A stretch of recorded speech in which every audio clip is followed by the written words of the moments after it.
So கன்னி ராசிக்கு அவங்களுக்கு ஏற்கனவே வந்துட்டு கண்டகச்சனி வர போயிட்டு இருக்கு அப்படின்னு சொல்றாங்க.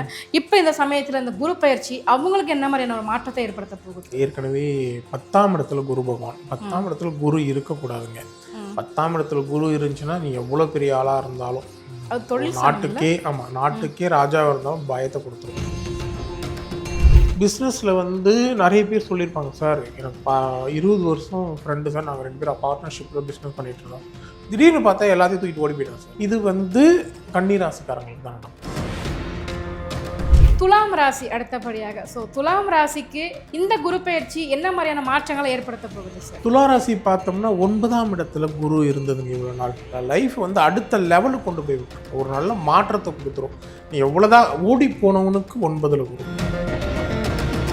ஸோ விருச்சிக ராசிக்கு இந்த குரு பயிற்சி எப்படி இருக்குது சார்? இந்த குரு பயிற்சி வந்து ஒரு அற்புதமான காலகட்டம்னு சொல்லலாம். ஏன்னா கடந்த ஒரு வருடமாக 8ஆம் இடத்துல குரு பகவான், 8ஆம் இடத்துல குரு பகவான் இருக்கிறது அந்தளவுக்கு பாசிட்டிவ் கிடையாது. எல்லா விஷயத்துலையுமே தடைகள் இருக்கும், மனக்குழப்பங்கள் அதிகமாக இருக்கும். இவ்வளோ நாள் நம்ம எவ்வளோ கோயிலுக்கு போயிட்டு எத்தனைமோ வேண்டி நடக்கலை அப்படின்னா, 9ஆம் இடத்துல குரு வரும்போது நீ ஏதோ ஒரு கோயிலுக்கு போயிட்டு, அது கல்லாக கூட இருக்கட்டும், அதை சாமி நினச்சி வேணா அந்த விஷயம் உனக்கு அப்படியே நடக்கும்.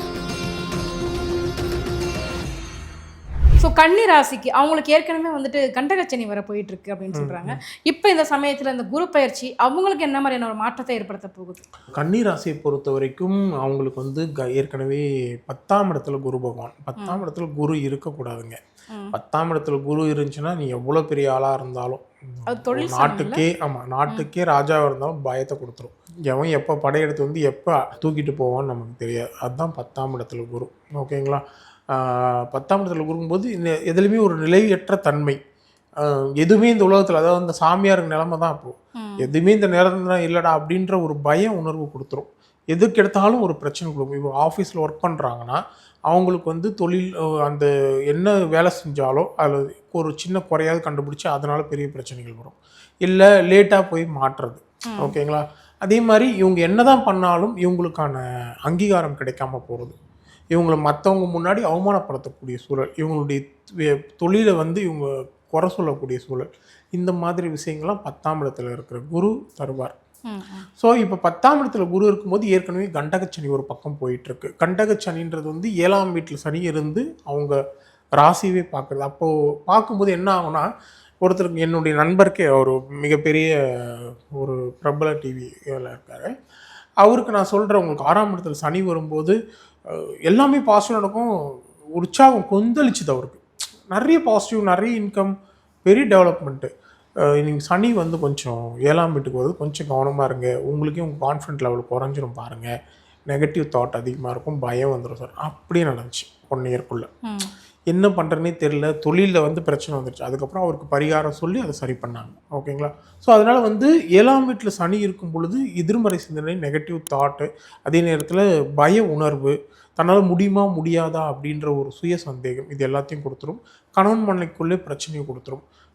அதே மாதிரி பிஸ்னஸ் இருந்தால் முக்கியமாக பார்த்தீங்கன்னா, பிஸ்னஸில் வந்து நிறைய பேர் சொல்லியிருப்பாங்க, சார் எனக்கு 20 வருஷம் ஃப்ரெண்டு சார், நாங்கள் 2 பேரும் பார்ட்னர்ஷிப்பில் பிஸ்னஸ் பண்ணிகிட்டு இருந்தோம், திடீர்னு பார்த்தா எல்லாத்தையும் தூக்கிட்டு ஓடி போயிட்டாங்க சார் அப்படின்னு கேள்விப்பட்டிருப்பீங்க. இது வந்து கன்னி ராசிக்காரங்களுக்கு தான் நடக்கும். ஏன்னா 7ஆம் வீட்டில் சனி இருக்கும்போது கண்டகச்சனி, அவங்களுக்கு இது அதிகமாக நடக்கக்கூடிய காலகட்டம், ஏமாற்றங்கள். ஆமாம், இதெல்லாம் நடந்திருக்கும். இப்போ 11ஆம் இடத்துக்கு குரு வரார். 11ஆம் இடத்துக்கு குரு வந்துட்டு அந்த கண்டகச்சனியை அவர் பார்க்குறார். ஓகேங்களா? பொதுவாக 11ஆம் இடத்துல குரு வர்றது நன்மை, எல்லா வகையிலும் ஒரு நல்ல மாற்றம், முன்னேற்றம், எடுக்கும் முயற்சிகள் வெற்றி, நீண்ட நாள் ஆசைகள் நிறைவேறுதல், நண்பர்கள் உறவினர்களால் ஆதாயம் வர்றது. ஓகேங்களா? அடுத்த நிலை, வாழ்க்கையில் அடுத்த நிலைக்கு போகிறது, இந்த மாதிரியான விஷயங்களை தான் குரு பகவான் சொல்லுவார். ஆனால் இந்த கண்டகச்சனி இருக்கிறதுனால போராடி ஜெயிக்க வேண்டிய சூழலை இந்த கண்டகச்சனி 11ஆம் இடத்துல குரு இருந்தாலும் கண்டகச்சனி கொடுத்துரும். அது நேரத்தில் வந்து நம்ம குருவும் பார்க்கறதுனால ஓரளவுக்கு சக்ஸஸ்ஃபுல்லாக இருக்கும் தவிர, ஆனால் இந்த விஷயம் நல்லா இருக்குது, யாராவது சொல்லி புதிய தொழில் தொடங்குறது, புதிய முயற்சிகளை மேற்கொள்கிறது, இந்த மாதிரி விஷயங்கள்லாம் போய் அது பெரிய சிக்கலில் கொண்டு போய் விட்டுரும். அதனால் வந்து இந்த நேரங்கள் வந்து புதிய விஷயங்களை செய்யக்கூடிய காலங்கள் கிடையாது. பட் இருக்கிற விஷயத்த அட்ஜஸ்ட் பண்ணிட்டு போகிறது ஒரு நல்ல விஷயமா இருக்கும். ஸோ இவங்களுக்கு அந்த சொத்து சேர்க்கை அதெல்லாம் அமையுமா? சொத்து சேர்க்கையெல்லாம் உண்டுமா, அதில் ஒன்றும் பிரச்சனை கிடையாது. சொத்து வீடு வாங்குறது அந்த மாதிரி விஷயங்கள் அதில் ஒன்றும் பிரச்சனை கிடையாது, அது கிடைக்கும். கண்டிப்பாக சார். ஸோ இவங்களுக்கான சுய தொழில் அந்த மாதிரிலாம் அமைச்சுக்கலாமா சார்? சுய தொழில், புதிய தொழிலுக்கு இப்போ இது பண்ணுறது, இது எதுவும் பண்ணாலும் அடுத்த 3 வருஷத்தில் பெரிய நஷ்டமாயிரும். அதனால் சுய தொழில் பக்கம் போகக்கூடாது. அவங்க ஜாதகப்படி இருந்தாலும் தசாபுதிகள் ஸ்ட்ராங்காக இருந்தாலும் சுய தொழில் இந்த நேரத்தில் தவிர்க்கிறது நல்லது. ஸோ இவங்களுக்கு திருமணம், குழந்தை பாக்கியம் அதெல்லாம் திருமணம் முயற்சிகள் மேற்கொள்ளலாம், அதில் ஒன்றும் பெரிய பிரச்சனை இல்லை. பட் வந்து ஜாதகப்படி தசாபுதிகள் நல்லா இருந்துச்சுன்னா திருமண முயற்சிகள் போகலாம். ஏன்னா 7ல் கண்டகச்சனி இருக்கும்போது திருமணம் பண்ணால் அண்டர்ஸ்டாண்டிங் வர்றதுக்கு பல வருஷம், ஒரு 2-3 வருஷம் ஆயிரும். அந்த 3 வருஷம் அவங்க விட்டு கொடுத்து போகிறதா இருந்தால் மட்டும்தான் சில பேர் சொல்லுவாங்க, சார் மேரேஜ் பண்ணால் ஒரு அதில் நெகட்டிவோ பாசிட்டிவோ ஒரு 3 வருஷம் தாண்டிட்டாங்கன்னா அவங்க செட்டில் ஆயிடுவாங்க. அப்படின்னா 2.5 வருஷத்துக்கு ஒரு தடவை சனி பயிற்சி நடக்குது, புரியுதா இல்லையா? 2.5 வருஷத்துக்கு ஒரு தடவை ஒரு மாற்றம் வந்துடும். அதனால வந்து அந்த 2.5 வருஷத்துல எந்த பிரச்சனை இருந்தாலும் அட்ஜஸ்ட் பண்ணிட்டு இருந்தா அடுத்து ஒரு 6 மாசத்துல சரியாயிடும். அது அந்த கணக்கு தான். ஸோ இவங்களுக்கான பரிகாரமா என்ன சொல்லுவீங்க? இவங்களுக்கான பரிகாரம் அப்படின்னா, கணவனாக இருந்தால் மனைவிக்கு நீல கலர் புடவை, மஞ்சள் கலர் புடவை கொடுத்து மனைவியை மகிழ்ச்சியாக வச்சுக்கணும். ஓகேங்களா? இதை வந்து ஒரு வேலைக்கிழமையில் செய்யணும். அதே மாதிரி அவங்க மனைவி வந்து கன்னிராசியாக இருக்காங்க அப்படின்னா ஹஸ்பண்டுக்கு வந்து இந்த கலரில் ட்ரெஸ் எடுத்து கொடுத்து அவருக்கிட்ட சரணடைஞ்சிடணும், முடிஞ்சிடும். அப்படி பண்ணாங்க அப்படின்னா சிறப்பாக இருக்கும். சரணடையுதுன்னா காலில் விழுந்துருங்க. ஆம்பளையாக இருந்தால் பொண்டாட்டி காலில் விழுந்துருங்க, பொம்பளையாக இருந்தால் புருஷன் காலில் விழுந்துருங்க, சரியாக போயிடும். துலாம் ராசி அடுத்தபடியாக. ஸோ துலாம் ராசிக்கு இந்த குரு பயிற்சி என்ன மாதிரியான மாற்றங்களை ஏற்படுத்த போகுது சார்? துலா ராசி பார்த்தோம்னா 9ஆம் இடத்துல குரு இருந்ததுங்க இவ்வளோ நாள். 9ஆம் இடத்துல குரு இருக்கிறது லைஃப்பில் வந்து குரு 9 குறது சூப்பரான விஷயம். ஓகேங்களா? லைஃப் வந்து அடுத்த லெவலுக்கு கொண்டு போய் விட்டுரும், ஒரு நல்ல மாற்றத்தை கொடுத்துரும். நீ எவ்வளோதான் ஓடி போனவனுக்கு 9ல் குரு. ஓகேங்களா? எப்படி அப்படின்னா, ஒருத்தன் ஓடி போயிட்டு ரொம்ப கஷ்டப்பட்டு இருக்கானா அவனுக்கு 9ல் குரு வந்துச்சுன்னா டக்குன்னு அவனுக்கு எல்லாமே சக்ஸஸ் ஆக ஆரம்பிச்சிடும். ஓகேங்களா? 8ஆம் இடம் கஷ்டம், 8ஆம் இடத்துல இருக்கும்போது தடைகள், ஊரை விட்டு ஓடி போடுறது இதெல்லாம் பண்ணுவார் குரு. ஓடி போனவனுக்கு 9ல் குரு. அப்போ ஓடி போய் இருக்கிறவனுக்கு 9ல் குரு வரும்போது அவன் மிகப்பெரிய வளர்ச்சி அடைஞ்சு வாழ்க்கையில் பெரிய நல்ல மாற்றங்கள் வந்து அவன் லைஃப்பில் செட்டில் ஆயிடுவான்னு அர்த்தம். ஸோ இவ்வளோ நாள் 9ல் குரு இருந்தனால இதுக்கு முன்னாடி கஷ்டப்பட்டு இருந்த துளாராசிக்காரன் கூட லாஸ்ட் ஒரு 1 இயரில் ஒரு நல்ல மாற்றம், ஒரு முன்னேற்றம் அவங்க லைஃப்பில் நிச்சயம் வந்திருக்கும். அது மட்டும் இல்லாமல் 6ஆம் இடத்துல சனி, அதுவும் பாசிட்டிவ். 5ஆம் இடத்துல ராகு, 11ஆம் இடத்துல கேது, இதுவும் பாசிட்டிவான விஷயம் தான், நெகட்டிவான விஷயங்கள் கிடையாது. ஸோ இப்போ 10ஆம் இடத்துல குரு பகவான் வரார். 10ஆம் இடத்துல குரு பகவான் வரும்போது அந்தளவுக்கு பாசிட்டிவ் கிடையாது. அதுவும் இல்லாமல் துலா லக்னத்தை பொறுத்த வரைக்கும் பாசிட்டிவ் கிடையவே கிடையாது. அப்படின்னும் போது தொழில் உத்தியோகத்தில் ரொம்ப கவனமாக இருக்கணும், யாரையுமே பகைச்சிக்கூடாது, உயரதிகாரி சகோதரர்களை அனுசரித்து போயிடணும். அதே மாதிரி ஈகோ வரக்கூடாது. இவங்க என்ன வேலை செய்கிறாங்களோ அதை பர்ஃபெக்டாக முடிஞ்ச வரைக்கும் பர்ஃபெக்டாக பண்ணணும், டிலே பண்ணக்கூடாது எந்த விஷயத்துலையும். இல்லை ஆஃபீஸ்க்கு டிலே போகிறதே பிரச்சனையாகும் இந்த டைமில். ஓகேங்களா? ஸோ இந்த காலகட்டத்தில் கொஞ்சம் பொறுமையாக இருக்கணும். சில நேரங்களில் இவங்களுக்கு விரும்பத்தகாத இடமாற்றங்கள்லாம் வரலாம், இவங்களுக்கு தகுதிக்கு குறைவான பணிகளை செய்ய நிர்பந்திக்கப்படக்கூடிய சூழல்லாம் ஏற்படலாம். ரொம்ப பொறுமையாக இருக்கணும், எதுலேயுமே அவசரப்படாது. எந்த அளவுக்கு பொறுமையாக இருக்கிறோமோ, விட்டு கொடுத்து போகிறோமோ, எந்த அளவுக்கு ஹெட் வெயிட் இல்லாமல் பணிஞ்சு போகிறோமோ அந்த அளவுக்கு பெரிய சக்ஸஸ் இவங்களுக்கு உண்டு. கண்டிப்பாக. ஓகேவா? கொஞ்சம் நம்ம தலையை நிமித்தினாலும் அடி பெருசாக இருக்கும். ஸோ இவங்களுக்கான அந்த சொத்து சேர்க்கையெல்லாம் எப்படி இருக்கும் சார்? சொத்து சேர்க்கையெல்லாம் ஒன்றும் பிரச்சனை இல்லை, அதெல்லாம் உங்களுக்கு. ஏன்னா 10ஆம் வீட்டில் குரு இருக்கும்போது 4ஆம் வீட்டை பார்ப்பார். அதனால சொத்து சேர்க்கை அந்த விஷயங்களெல்லாம் கை வைக்க மாட்டார். தொழில் உத்தியோகம் மட்டும்தான் கை வைக்கிறது. ஆணி வேற அதானே சார்?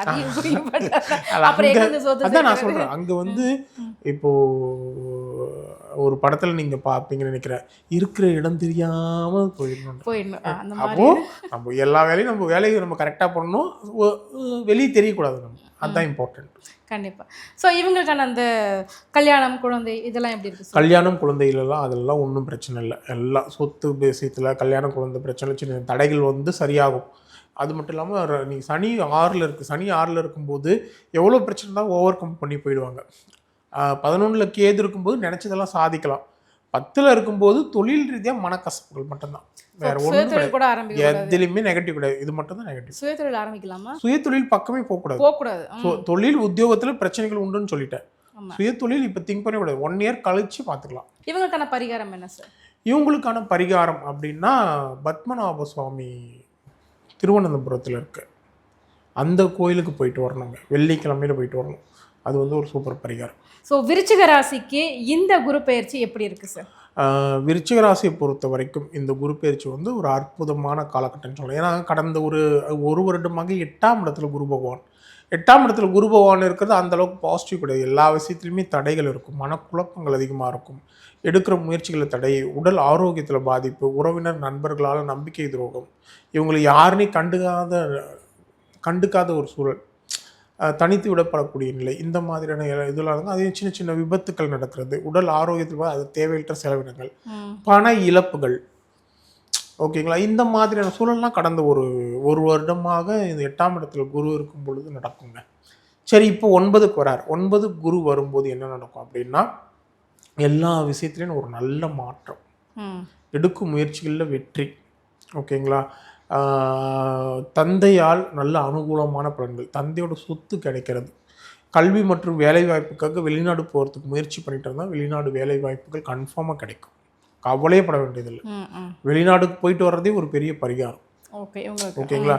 இவங்களுக்கு அந்த மாதிரி ஒரு சூப்பரான டைம். இந்த 5ஆம் இடத்துல சனி இருந்தாலும், ஓகேங்களா, 5ஆம் இடத்துல சனி இருந்து மனக்குழப்பத்தை கொடுத்தாலும், 9ஆம் இடத்துல இருக்கிற குரு அந்த சனியையும் பார்க்கறதுனா மனசில் தெளிவு வந்துடும், ஷேர் மார்க்கெட்டில் லாபம் வரும், அதே நேரத்தில் காதல் விஷயங்கள்லாம் வெற்றி பெறக்கூடிய காலம். குழந்தை பாக்கியம் இல்லாதவங்களும் குழந்தை பாக்கியம், நிறைய குழந்தை பாக்கியம் இல்லாமல் முயற்சி பண்ணிட்டு ரொம்ப நாளாக முயற்சி பண்ணிட்டு இருக்காங்கன்னா இப்போ குழந்தை பாக்கியம் கிடைக்கும் கண்டிப்பாக, ஓகேங்களா? அதே மாதிரி குலதெய்வ வழிபாடு இதெல்லாம் வந்து அந்த குலதெய்வ கோயில் போகிறதெல்லாம் சிறப்பான பலன்களை தரும் இந்த நேரத்தில். இவ்வளோ நாள் நம்ம எவ்வளோ கோயிலுக்கு போயிட்டு எத்தனைமோ வேண்டி நடக்கலை அப்படின்னா 9ஆம் இடத்துல குரு வரும்போது நீ ஏதோ ஒரு கோயிலுக்கு போயிட்டு, அது கல்லாக கூட இருக்கட்டும், அதை சாமி நினச்சி வேணா அந்த விஷயம் உனக்கு அப்படியே நடக்கும். உங்களுக்கு பிடிச்ச கடவுள்கிட்ட போயிட்டு நீங்கள் ஒரு விஷயத்தை வேண்டிங்கன்னா அந்த விஷயம் அப்படியே நடக்கும். ஏன்னா இது தெய்வ அனுகூலம் கிடைக்கக்கூடிய காலகட்டம். நம்ம எத்தனையோ கோயிலுக்கு போகிறோம், அந்த நேரத்தில் 7.5 சனியோ அஷ்டம சனியோ இருக்குன்னா கடவுள் வந்து 7.5 சனி எது கெடுதல் பண்ணக்கூடாது அப்படின்னு சனி கட்டளையாக போட்டுறார். இல்லை, சில விஷயங்கள் குறையும், சில விஷயங்கள் மாறும். நம்ம பரிகாரம் சில பரிகாரங்கள் நம்மளுடைய மெத்தட் பரிகாரங்களில் நிறைய விஷயத்தை மாற்றுறோம், ஓகேங்களா? தூக்கமே வராது இருக்கிறவங்களாம் தூக்கம் வர வச்ச கதையெல்லாம் இருக்குது, ஓகேங்களா? ஸோ இதே விருச்சிக ராசி ஒருத்தர் வந்து கேட்குறாரு என்கிட்ட ஒரு 4 months முன்னாடி. அதுக்கப்புறம் அவர் நீங்கள் இந்த ப்ளூ கலர் ரிப்பன் கட் பண்ணி போடுங்க. அவருக்கு வந்து 1 year தூக்கம் இல்லை. டாக்டர்கிட்ட போனால் தூக்க மாத்திரை கூட அடிக்கடி சாப்பிடக்கூடாது சார், நீங்களாக ட்ரை பண்ணுங்கள், எக்ஸசைஸ் பண்ணுங்கள், யோகா பண்ணுங்கன்றாங்க. அப்படி நான் வந்து ப்ளூ கலர் ரிப்பன் கட் பண்ணி போடுறேன் சார், தூங்கிடுவீங்கன்னு. 15 நாளில் தூங்கிட்டார், நார்மல் ஆகிட்டார். ஸோ அந்த பரிகாரங்கள்லாம் அந்த அளவுக்கு வேலை செய்யும். பட்டு நம்ம கடவுள்கிட்ட போயிட்டு கோயிலில் போய் வேணாலும் சில விஷயங்கள் நடக்காது. ஆனால் 9ஆம் இடத்துல குரு வரும் பொழுது எந்த ராசியாக இருந்தாலும் 9ஆம் இடத்துல குரு வரும்போது தெய்வ அனுகூலம் கிடைக்கக்கூடிய காலகட்டம்ன்றதுனால அந்த நேரத்தில் நீங்கள் கடவுள்கிட்ட போய் என்ன பிரார்த்தனை பண்ணுறீங்களோ அது உங்களுக்கு அப்படியே நடக்கும். கண்டிப்பாக. ஸோ இவங்களுக்கான சொத்து சேர்க்கை தொழிலெலாம் அமைச்சிக்க முடியுமா? மிகப்பெரிய அதில் சொத்து சேர்க்கையெல்லாம் மிக அதிகபட்சமாக அவங்களுக்கு கிடைக்கக்கூடிய காலகட்டமாக இருக்குது. அதில் வந்து ஒன்றும் பிரச்சனை இல்லை. அதே மாதிரி குழந்தை பாக்கியம், திருமண வாய்ப்புகள், இது எல்லாமே அற்புதமாக இருக்குது. ஆனால் பொருளாதாரங்களில் மிகப்பெரிய உயர்வுகளை கொடுக்கக்கூடிய காலகட்டம். அது மட்டும் இல்லாமல் அதாவது நவம்பர் டிசம்பருக்கு அப்புறம் உங்களுக்கு ராகு கேது பயிற்சி வந்துடுது. ராகு வந்து 3ஆம் இடத்துக்கு வந்துடுவார். கேது வந்து 9ஆம் இடத்துக்கு போனாலும் ராகு 3ஆம் இடத்துக்கு வர்றது அது இன்னும் அற்புதம். அதனால் வந்து இந்த வருடம் ஃபுல்லாகவே விருச்சிக ராசிக்கு யோகமான காலகட்டங்க, ரொம்ப சிறப்பான ஒரு காலகட்டம். ஆமாம், கண்டிப்பாக சார். ஸோ இவங்களுக்கான பரிகாரம் என்ன சார் சொல்லுவீங்க? இது கடல் அருகில் இருக்கிற அம்மன் கோயிலுக்கு போயிட்டு அம்மனை வழிபட்டு அங்கே வந்து லட்டு தானம் பண்ணுறது ஒரு அற்புதமான பரிகாரம்.